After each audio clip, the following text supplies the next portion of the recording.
Hey everyone, this is Barry 3D from the iConis podcast. I know it's been a while, but hey, we're back, and I'm at Comic-Con, and Paul Ash is behind the camera, and we are here with Richard Comley, the creator of Captain Canuck. So if you can always go back and watch our video with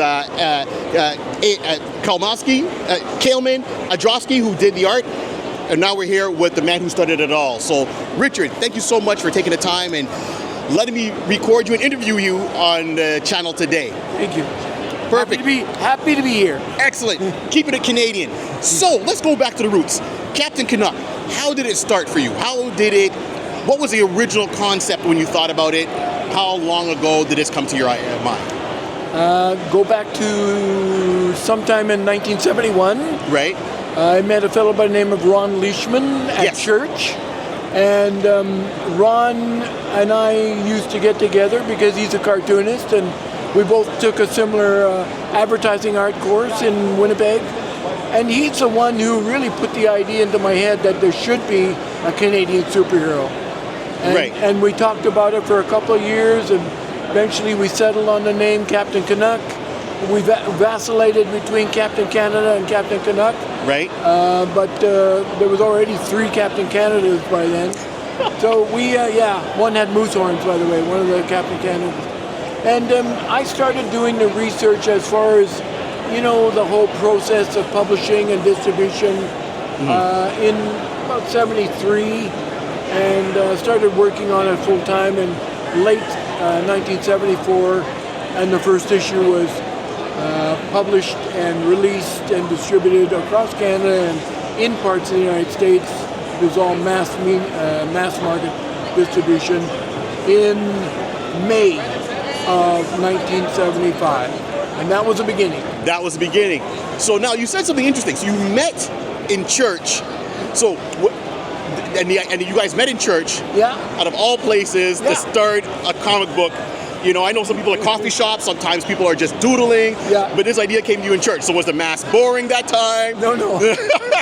No. I'm a Latter-day Saint, so is Ron.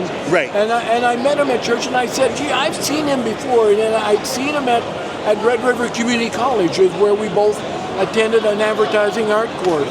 Right. And and then we just started talking, and again, like it really didn't. I didn't really think about it until we got together, and he said, there should be a Canadian superhero.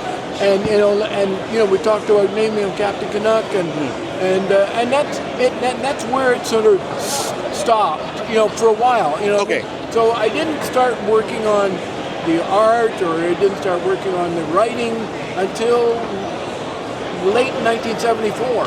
Right. So it's just kind of the idea, the seed was there. The idea that we should do this. Yes, because at the time, you got Captain America, and of course you've got Union Jack and other heroes that represent their countries or provinces and so forth. And that's what we were thinking, is that, and the other thing, we didn't realize this, but subconsciously, Canadians were starting to, identify themselves as Canadians and think about being Canadians, and that Canada, a young country, so much influenced by the United States, absolutely, in every aspect, especially in media and of course, and also Europe, and and I think Canadians say, well, we're our own people, let's have our own cultural identity.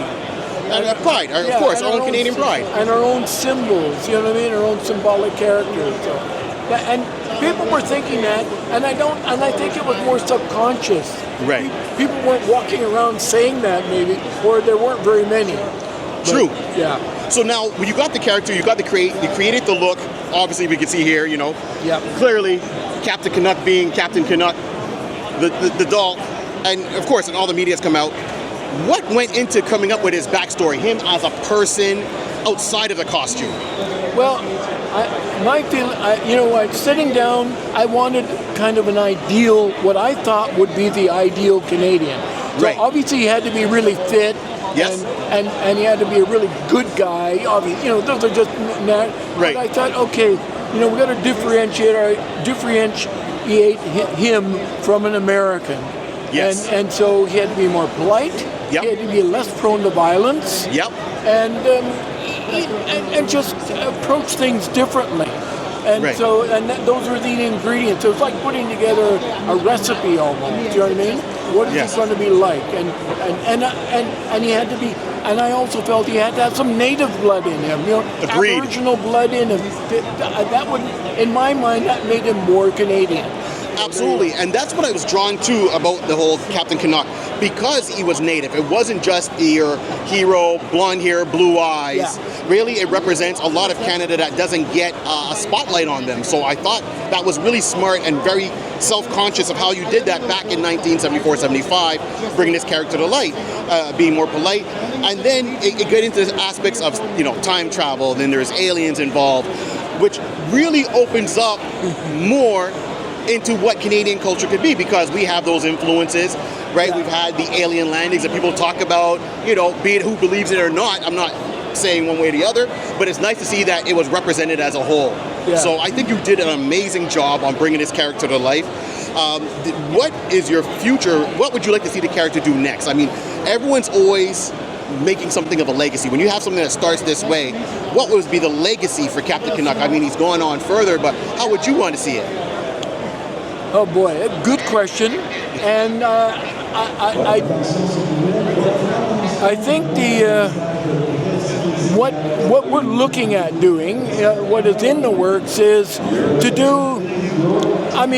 To stretch it out as far as media representation, and Right. so there's documentary in the works. Oh, really? Yeah. There's animation in the works slowly. There is an animated web series you're probably aware of. Yes. And they expand that. So I think the reach I think the legacy would be to go to other countries.